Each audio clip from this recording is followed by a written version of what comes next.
Once upon a time, there were 3 bears who lived together in a house of their own in a wood.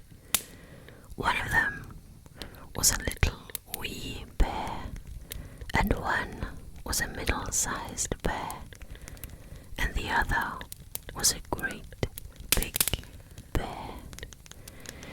They had each a bowl for their porridge, a little bowl for the little wee bear, and a middle-sized bowl for the middle-sized bear, and a great big bowl for the great big bear. And they had each a chair to sit in, a little chair for the little wee bear, and a middle-sized chair for the middle-sized bear, and a great chair for the great big bear. And they had each a bed to sleep in, a little bed for the little wee bear, and a middle-sized bed for the middle-sized bear, and a great bed for the great big bear.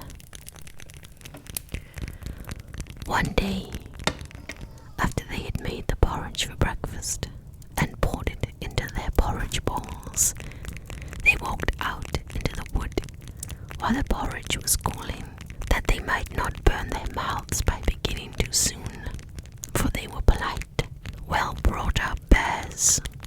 And while they were away, a little girl named Goldilocks, who lived at the other side of the wood and had been sent on an errand by her mother, passed by the house and looked in at the window, and then she peeped in at the keyhole, for she was not at all well-brought-up little girl.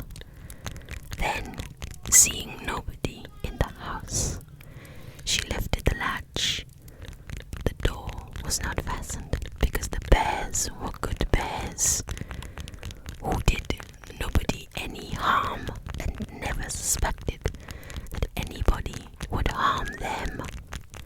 So Goldilocks opened the door and went in, and well pleased was she when she saw the porridge on the table. If she had been a well-brought-up little girl, she would have waited till the bears came home, and then, perhaps, they would have asked her to breakfast. But they were good bears, a little rough or so, as the manners of bears is, but for all that very good-natured and hospitable.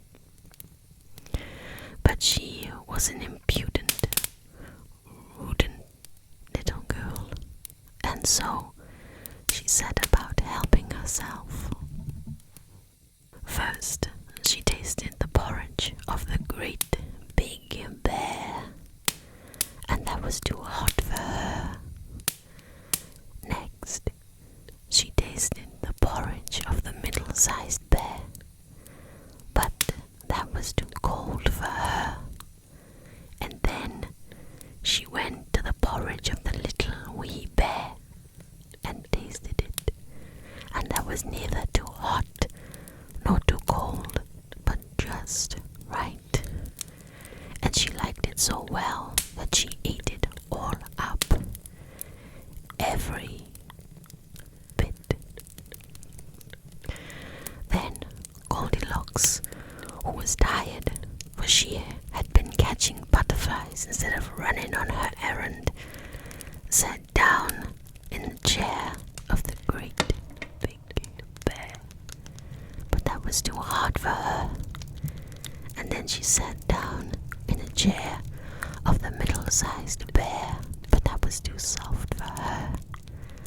But when she sat down in the chair of the little wee bear, that was neither too hard nor too soft, but just right. So she seated herself in it, and there she sat till the bottom of the chair came out, and down she came plump upon the very cross, for she was a bad-tempered little girl. Now, being determined to rest, Goldilocks went upstairs into the bedchamber in which the three bears slept.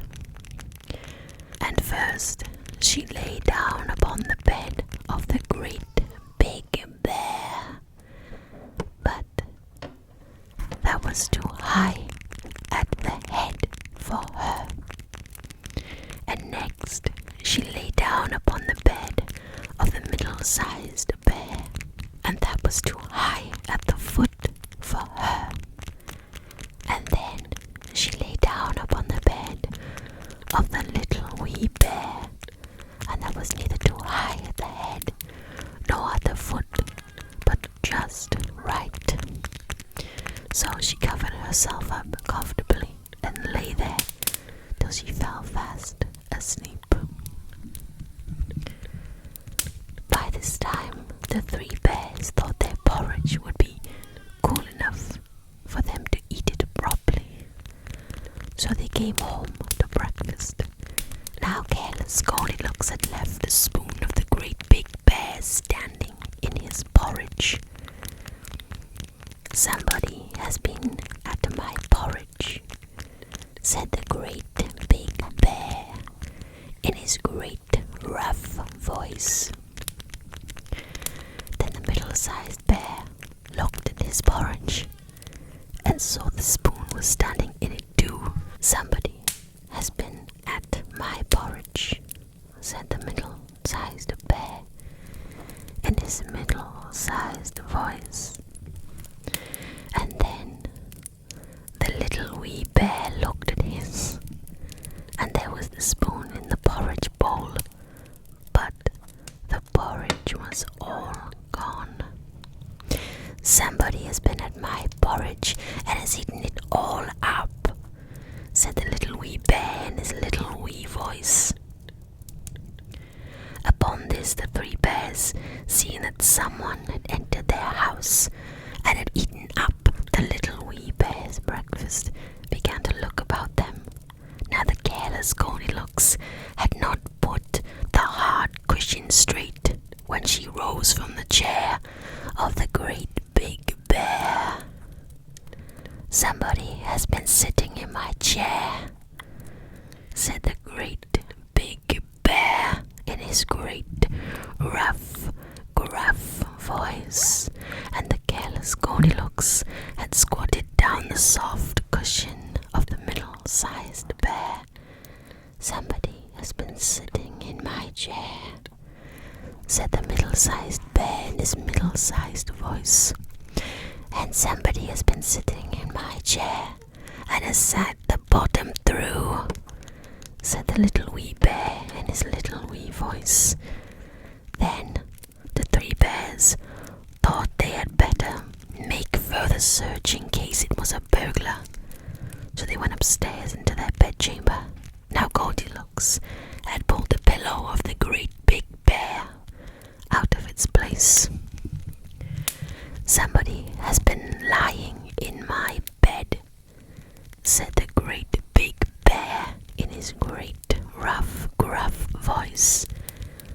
And Goldilocks had pulled the bolster of the middle-sized bear out of its place.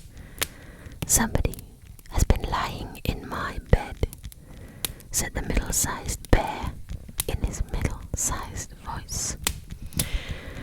But when the little wee bear came to look in his bed, there was the bolster in its place, and the pillow was in its place upon the bolster, and upon the pillow there was Goldilocks' yellow head, which was not in its place, for she had no business there.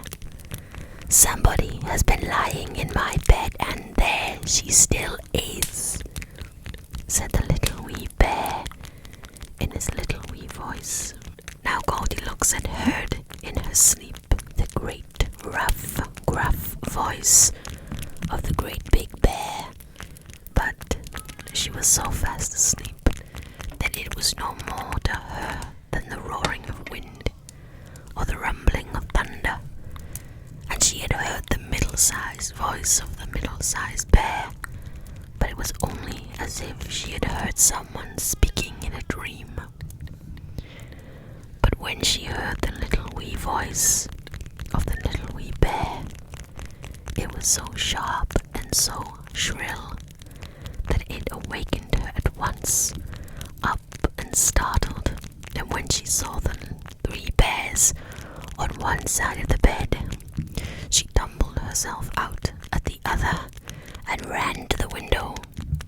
Now the window was open, because the bears, like good tidy bears as they were, always opened their bedchamber window when they got up in the morning. So naughty, frightened little Goldilocks jumped, and whether she broke her neck in the fall, or ran into the wood and was lost there, or found her way out of the wood and got whipped for being a bad girl and playing truant, no one can say. But the 3 bears never saw